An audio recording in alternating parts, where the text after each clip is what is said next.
First contact's price.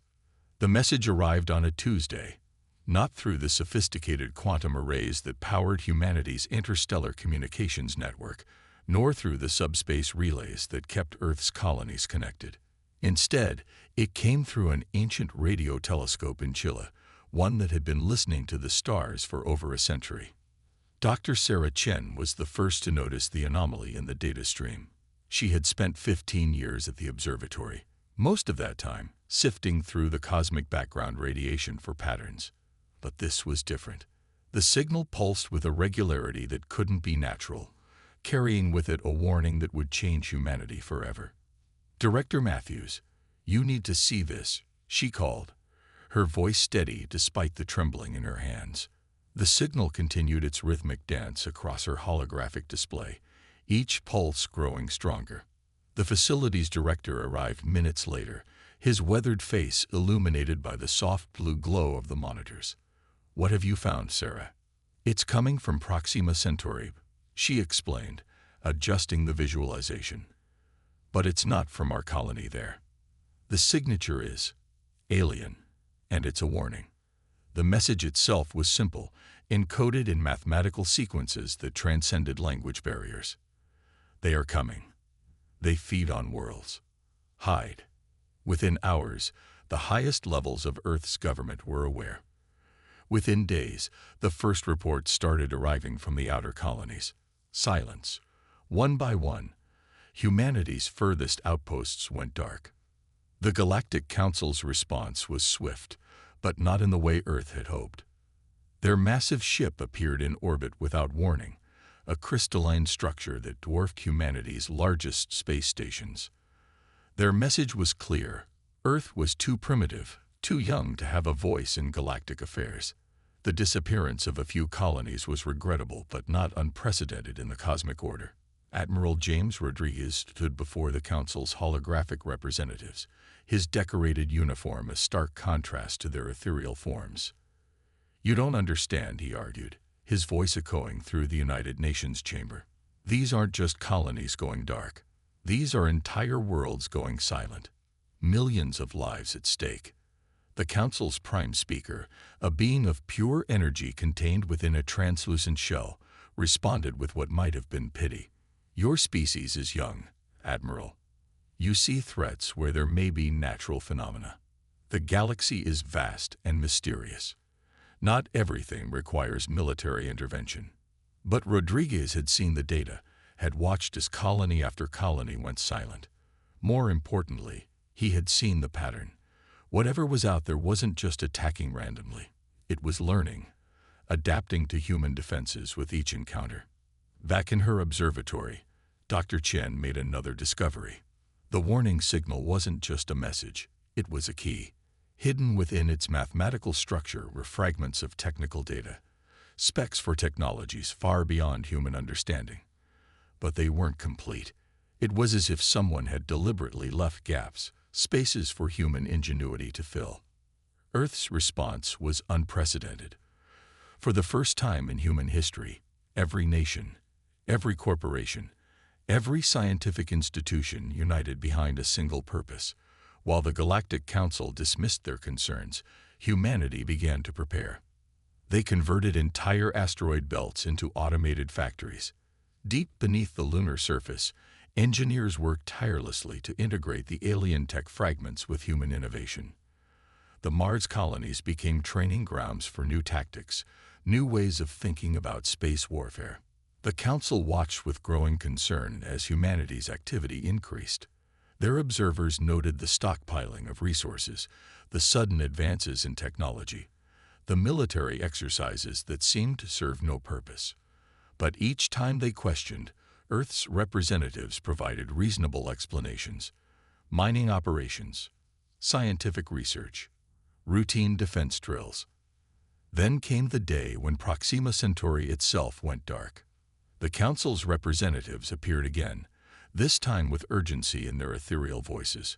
"Your nearest stellar neighbor has gone silent," the prime speaker announced. "We are prepared to send an investigation team." Admiral Rodriguez cut them off, something no human had ever dared before. "No," he said simply. "You had your chance to help. Now we'll handle this ourselves." "Handle this?" The Prime Speaker's form flickered with confusion. "Your species barely has interstellar capability. You cannot possibly." "We've been preparing," Rodriguez interrupted again. "Since the first warning. Since you dismissed us as primitive. We've been building, learning, adapting. That's what humans do best." The council chambers erupted in discussion, their translucent forms swirling in agitation. "This is unprecedented," one member declared. "A young species cannot be allowed to act unilaterally in galactic affairs." Rodriguez smiled, but there was steel in his expression. "We're not asking for permission. We're extending the courtesy of informing you. Earth is going silent." "Silent?" The Prime Speaker's form pulsed with alarm. "What do you mean?" "You'll see," Rodriguez replied. "Or rather, you won't." Within 24 hours, every human communication channel went dark. Every quantum array, every subspace relay, every traditional radio frequency, all silent. The Council's observers reported massive energy signatures throughout the solar system. Then nothing. It was as if humanity had simply disappeared. The Council debated sending ships to investigate, but something held them back. Perhaps it was the memory of how quickly humans had advanced since first contact. Perhaps it was the quiet confidence in Admiral Rodriguez's final words. Or perhaps it was the realization that they had underestimated humanity's potential. In the darkness between the stars, something stirred. The entity that had consumed so many worlds sensed a change in its latest hunting ground. The human colonies had been easy prey at first, but each attack had become progressively more difficult. Now, as it approached the Sol system, it encountered only silence. But in that silence, humanity was far from inactive. Deep within the asteroid belt, in lunar caves, and in hidden facilities across Mars, the children of Earth were preparing to show the galaxy why dismissing them had been a grave mistake. They were no longer the primitive species the Council had first encountered. They had taken the fragments of advanced technology left in that first warning and combined them with human ingenuity in ways their benefactors had never imagined. They had learned from each lost colony, adapted their strategies, and built something entirely new. The silence of Earth was not the silence of defeat. It was the silence of a predator preparing to strike. And in the coming days, both the Council and the entity that hunted among the stars would learn why humanity's homeworld had earned its reputation as a death world, why its children had survived against all odds, and why underestimating them had been the greatest mistake of all. The galaxy was about to discover that sometimes the most dangerous species are the ones you dismiss as primitive. Sometimes silence isn't surrender. It's preparation for war. Silent defiance. The Galactic Council's observation post at the edge of the Sol system recorded the change like a wave of darkness sweeping through space. One by one, humanity's communication networks blinked out. Quantum relays went silent. Subspace channels dissolved into static. Even the primitive radio waves the humans still inexplicably used simply stopped. Senior observer Zelix, a crystalline being who had spent decades studying the curious species from Earth, watched with growing unease as their monitoring systems registered the cascade of silence. Their crystalline form shifted through shades of deep purple, a sign of intense concern. Analysis complete, their assistant, a being of pure energy named Vex, reported. The humans have completely isolated their system, but there's something else. Vex's form flickered uncertainly. The energy readings before everything went dark. They were massive, far beyond anything humans should be capable of producing. Zelix's crystalline surface rippled with fractals of worry. They had been warning the Council for years not to underestimate this species. Humans were classified as primitive, yes, but they adapted with frightening speed. While other species spent millennia perfecting single technologies, humans seemed to delight in combining disparate elements in ways that defied conventional wisdom. Deep within the asteroid belt, that unconventional wisdom was being put to the test. In a massive facility carved into the heart of Ceres, Dr. Sarah Chen stood before a holographic display that showed the status of Project Darkshield. The technology that made their system-wide blackout possible was based on the fragments of alien tech found in the original warning signal, but what humans had done with it would have shocked their mysterious benefactors. Status report. Admiral Rodriguez's voice came through the secure quantum-encrypted channel, one of the few communication systems still operating within the solar system. Darkshield is holding, Sarah replied, watching as the massive energy field continued to isolate their solar system from the rest of the galaxy. The alien tech gave us the basic principles, but our modifications are working better than expected. As far as the outside universe is concerned, the entire Sol system might as well be a black hole. What she didn't say, what the Council's observers couldn't know, was that Darkshield wasn't just a defensive measure. The massive energy requirements for the system-wide blackout served another purpose, masking the power signatures of humanity's real preparations. Throughout the asteroid belt, automated factories worked tirelessly, converting raw materials into something new. The alien tech fragments hadn't included weapons, perhaps deliberately, but they had contained hints about energy manipulation, about ways to bend space and time. Human engineers and scientists had taken these hints and run with them, combining them with centuries of theoretical physics and what some might call impossible ideas. On Mars, General Maya Santos watched as another battalion completed their training exercises. The soldiers moved in perfect synchronization with their mechanized suits, another human innovation that combined alien tech with human ingenuity. The suits weren't just armor. They were symphonies of hybrid technology, each one capable of adapting its capabilities based on combat data. "They're ready," she reported through her own secure channel. "The neural interfaces are performing beyond expectations. Every engagement teaches the suits, and the soldiers, something new." In lunar orbit, Director Marcus Wong oversaw the final assembly of humanity's greatest gamble. The massive ships taking shape in the shadowed shipyards bore little resemblance to traditional human vessel designs. They incorporated principles from a dozen different scientific disciplines, technologies that shouldn't work together but somehow did. "The Council thinks we're hiding," Wong mused to his assistant as they watched another vessel complete its metamorphosis. "They don't understand that humans never just hide. We prepare." The entity that had been consuming human colonies continued its inexorable advance toward Sol.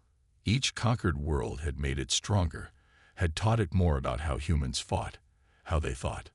But as it approached the edge of the solar system, it encountered something unexpected. Nothing. Where there should have been a wealth of electromagnetic signatures, communications, and energy readings, there was only void. In their observation post, Xylix received a priority message from the Council. They were being ordered to investigate the silence directly. Surely, the Council's message read, "A primitive species cannot have simply vanished." Xylix's response was immediate and unprecedented. They refused. Their report back to the Council contained just 3 words: "Watch and wait." Because Xylix had learned something about humans that the Council had not. When predators hunt, they often go silent just before they strike. And whether the Council accepted it or not, humans were predators. They had evolved on a death world, survived countless near extinctions, and emerged stronger each time. Their history was written in the language of survival against impossible odds. The silence of Earth wasn't surrender. It wasn't fear. It was preparation. And as Xylix watched their monitoring instruments detect something massive stirring in the asteroid belt, they realized that the galaxy was about to learn why underestimating humanity had been a catastrophic mistake. In her observatory-turned-command center, Dr. Chen received the first signals from their long-range sensors. The entity that had consumed their colonies was approaching, just as they had predicted. She sent a simple message through the secure channels: "It's time." Throughout the solar system, humanity's response began to move. Ships emerged from their hiding places in the asteroid belt. Soldiers in their adaptive battle suits took up positions, and deep within Ceres, Dr. Chen initiated the final sequence of Project Darkshield. The silence was about to be broken, not with a whimper, but with a roar that would shake the foundations of the galaxy. Humanity was ready to show both the Council and their enemy that being primitive didn't mean being powerless. They had combined the best of what they were given with the best of what they had made, creating something entirely new in the process. The hunt was about to begin, but this time, humanity would not be the prey.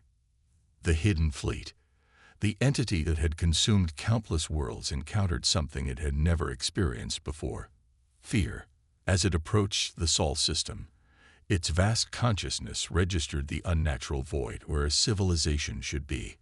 No signals, no energy emissions, nothing but empty space and silence. But the silence was an illusion. In the command center of the EFS Prometheus, Admiral Rodriguez stood before a holographic display showing the entity's approach. The massive vessel, hidden in the shadow of a specially modified asteroid, represented humanity's new understanding of space warfare. Its hull was a hybrid of traditional materials and reversed engineered alien technology, capable of adapting its properties in response to different types of attacks. "All ships report ready, Admiral," his XO announced. The fleet that humanity had built in secret numbered over 300 vessels, each one unique, each one a testament to human ingenuity and determination. "Signal Dr. Chen," Rodriguez ordered. "Begin Phase 1. Deep within Ceres, Dr. Chen received the command and initiated the sequence they had spent years perfecting. Project Darkshield wasn't just a defensive measure, it was a weapon. The massive energy field that had hidden the Sol system began to pulse with new patterns, frequencies specifically designed to disrupt the entity's biomechanical systems. The effect was immediate. The entity's outer layers began to writhe, its perfectly coordinated movements becoming erratic. For the first time in its ancient existence, it felt pain. In the Council's observation post, Xylix watched in astonishment as the void that had been the Sol system suddenly erupted with energy signatures. The readings were off the scale, combining technologies that should have been impossible for humans to master. "By the ancient stars," Vex whispered, their energy form flickering with shock. "What have they built?" The answer came in the form of hundreds of ships emerging from hiding places throughout the asteroid belt. But these weren't the crude vessels humans had been using just months ago. These ships moved with impossible grace, their hulls shifting and adapting like living things. On Mars, General Santos gave the order that set the ground phase of humanity's response in motion. Thousands of soldiers in their advanced battle suits began boarding specially designed assault craft. These weren't just troops. They were the product of intensive training combined with technology that learned and evolved with each engagement.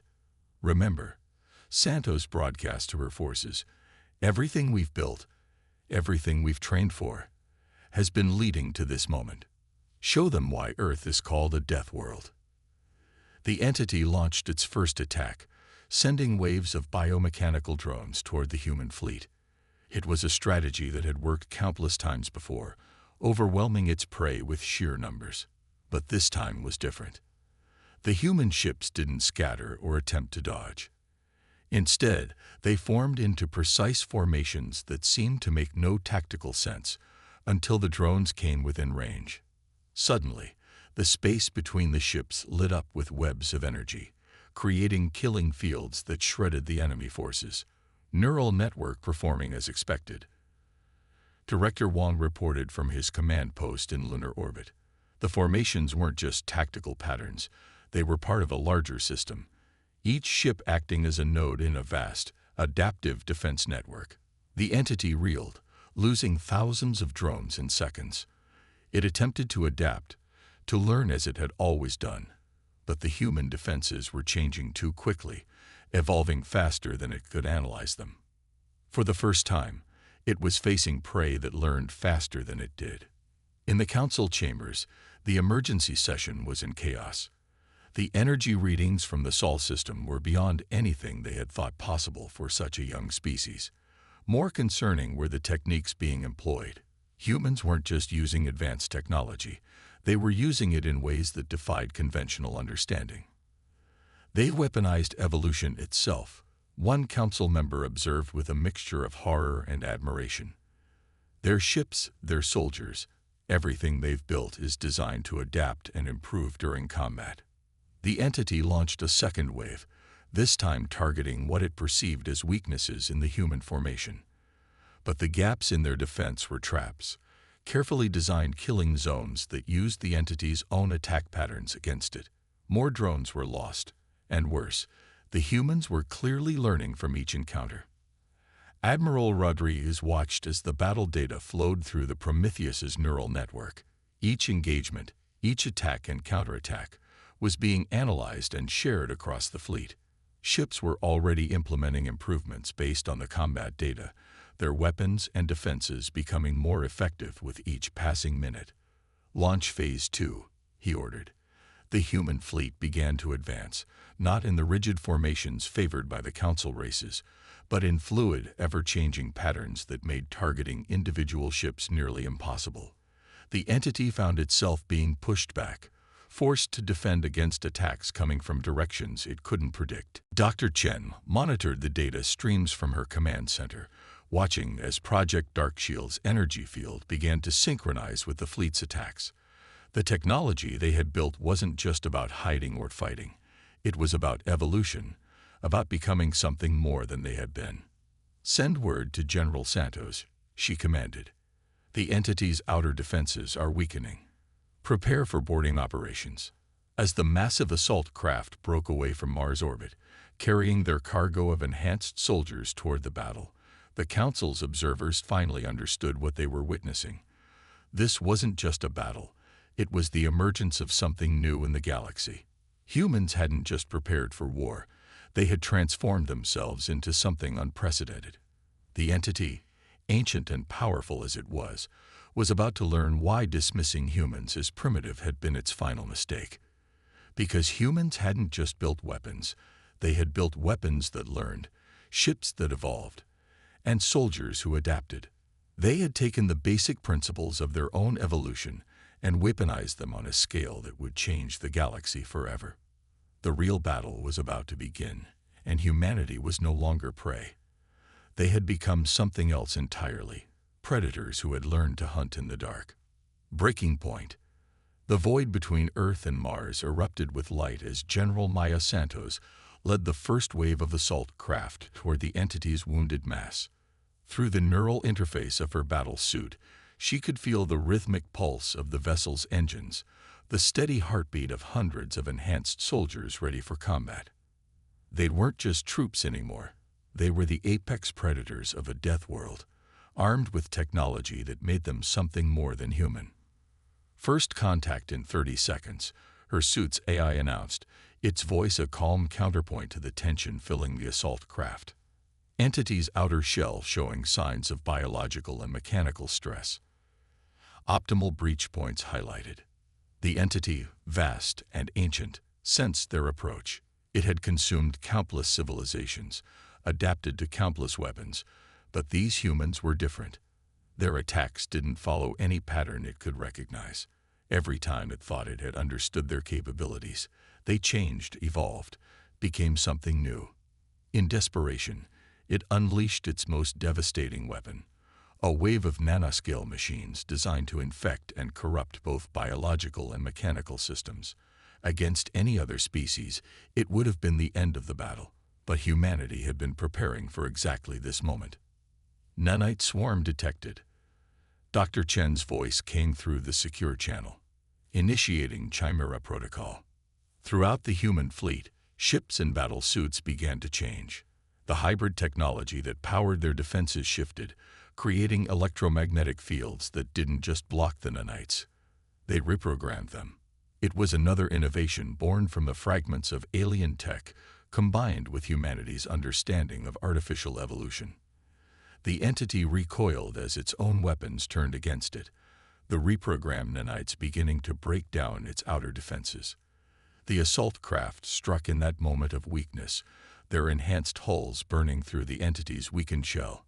General Santos was the first to breach, her battle suit adapting to the alien environment in real time. The interior of the entity was a nightmare landscape of organic and mechanical components, but through her neural interface, she could see the patterns, understand the weaknesses. All units, deploy and adapt, she ordered, watching as her soldiers spread out through the breach points. Their suits were learning, changing, becoming more effective with each step they took through the entity's corridors.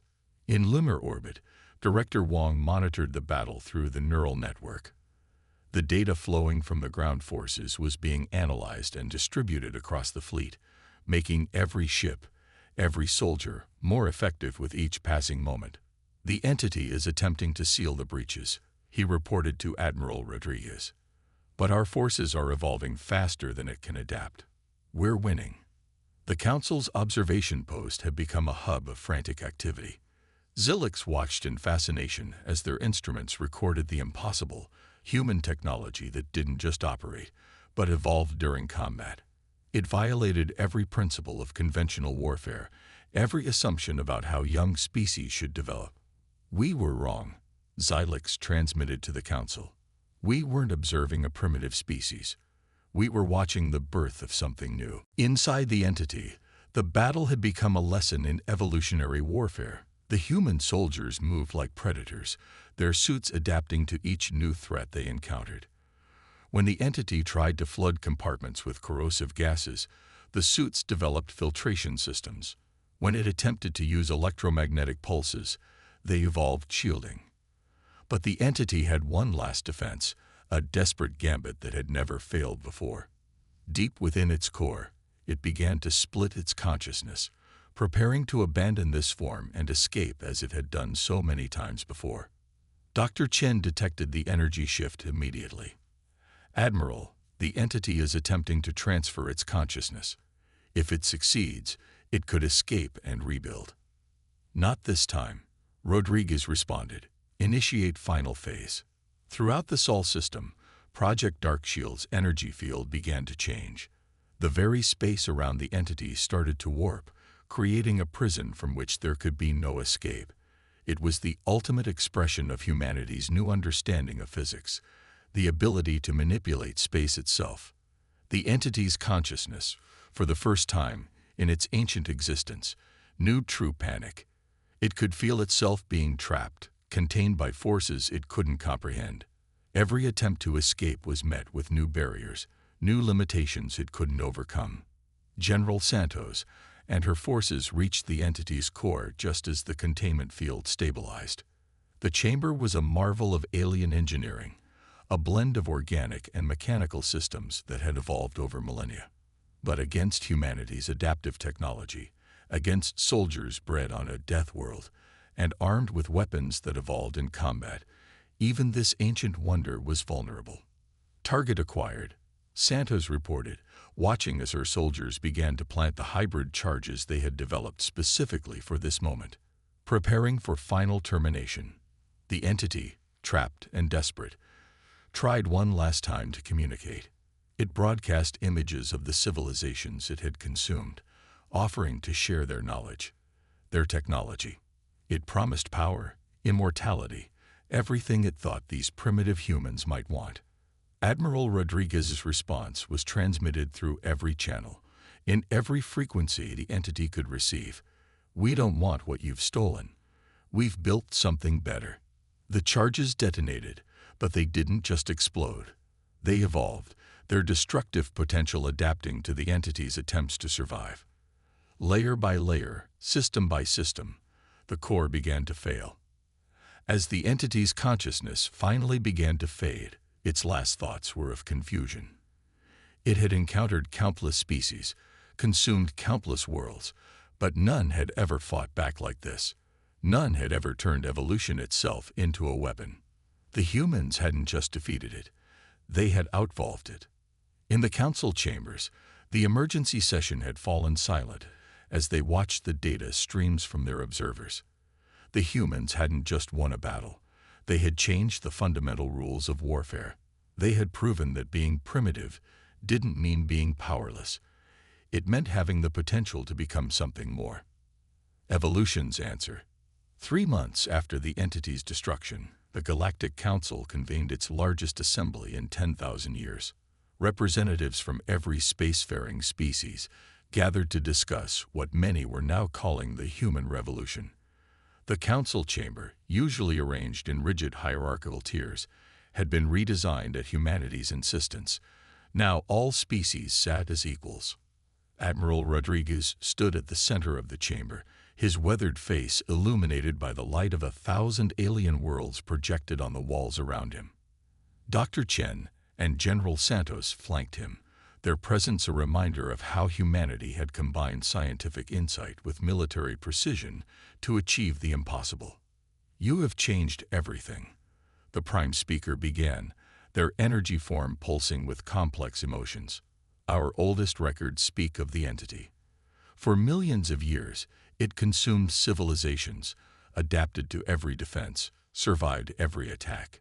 Yet in less than a year, your species did what the combined might of the galaxy could not." "We had help," Rodriguez replied, nodding toward the section where Zilix sat among the observers. "Some saw our potential when others dismissed us as primitive." The chamber erupted in discussions as holographic displays showed the data from the battle. The human ships morphing and adapting in real time. The battle suits evolving to meet new threats. The revolutionary way they had weaponized the very principles of evolution itself. Dr. Chen stepped forward, her voice carrying across the chamber. "What you're seeing isn't just technology. It's humanity's greatest strength. Our ability to adapt, to take ideas from every field, every discipline, and combine them in ways no one expected." The displays shifted to show Project Darkshield in action, the massive energy field that had hidden an entire solar system, and then become a weapon unlike anything the galaxy had seen before. "We took the fragments of advanced technology left in that warning message," Chen continued, "and instead of just copying them, we asked questions no one had thought to ask before. Questions like, what if technology could evolve?" Director Wang's voice came through a quantum link from his lunar command center. "What if we could make ships that learn, weapons that adapt, defenses that grow stronger with every attack?" A council member made of living crystal chimed in, their surface reflecting light in patterns of concern. "But such advancement should take millennia. Our species' perfect single technologies over countless generations. How did you progress so quickly?" General Santos smiled. "Because we don't think in terms of perfection. We think in terms of adaptation. Evolution isn't about being perfect. It's about being good enough to survive and then getting better." The chamber's displays showed the aftermath of the battle. The entity's massive form, now contained in a special facility built in the asteroid belt, was being studied, not to copy its technology, but to understand how it had evolved and ensured nothing like it could threaten the galaxy again. "But what you've created," another council member spoke up, "these adaptive technologies, this evolutionary warfare, they could be used for tremendous destruction." "They could," Rodriguez agreed, "just like any technology. But we've learned something from our own history. The most successful species aren't the ones that focus on destruction. They're the ones that adapt to help others survive." The displays shifted again, showing new human ships already under construction. But these weren't warships. They were rescue vessels, exploration craft, ships designed to help other species adapt and grow stronger. "We're not interested in conquest," Rodriguez continued. "Earth taught us that the strongest ecosystems are the ones with the most diversity, where different species work together and help each other adapt." Dr. Chen activated a final display, showing the plans that humanity had already begun implementing. "We're establishing training centers throughout the galaxy, teaching other species how to develop their own adaptive technologies. We're creating rapid response fleets that can protect younger civilizations as they develop." "And what do you want in return?" the Prime Speaker asked. "Partners," Santos replied simply. "Allies who understand that the galaxy is stronger when we help each other evolve." The council chamber fell silent as the implications became clear. Humanity hadn't just defeated an ancient threat. They had changed the fundamental dynamics of galactic civilization. They had proven that being young didn't mean being weak, that being primitive could be an advantage if it meant being able to think in new ways. In the months that followed, the galaxy began to change. Species that had been stuck in technological stasis for millennia began to experiment with hybrid technologies. Young civilizations that might have been dismissed as primitive were now seen as sources of potential innovation. The warning message that had started it all was finally decoded completely. It hadn't just been a warning, it had been a test, sent by an ancient species that had seen the entity's threat coming. They had scattered fragments of their technology throughout the galaxy, waiting for a species that could take those pieces and do something completely new with them. Humanity had passed that test, but more importantly, they had changed the rules of the game. They had shown the galaxy that evolution wasn't just a biological process. It was a way of thinking, a way of approaching problems that could be applied to everything from technology to civilization itself. As Admiral Rodriguez stood on the observation deck of the new Galactic Defense Academy, watching ships from 100 different species training together in new adaptive formations, he smiled. The entity had hunted civilizations that grew complacent, that stopped evolving. But it had made a crucial mistake when it targeted humanity. It had attacked a species that didn't believe in standing still, that saw change not as a threat but as an opportunity. A species that had turned their greatest challenge, surviving on a death world, into their greatest strength. The galaxy would never be the same. And that, Rodriguez thought, watching a group of alien cadets practicing with hybrid technology that learned and grew with them, was exactly the kind of evolution they had been fighting for.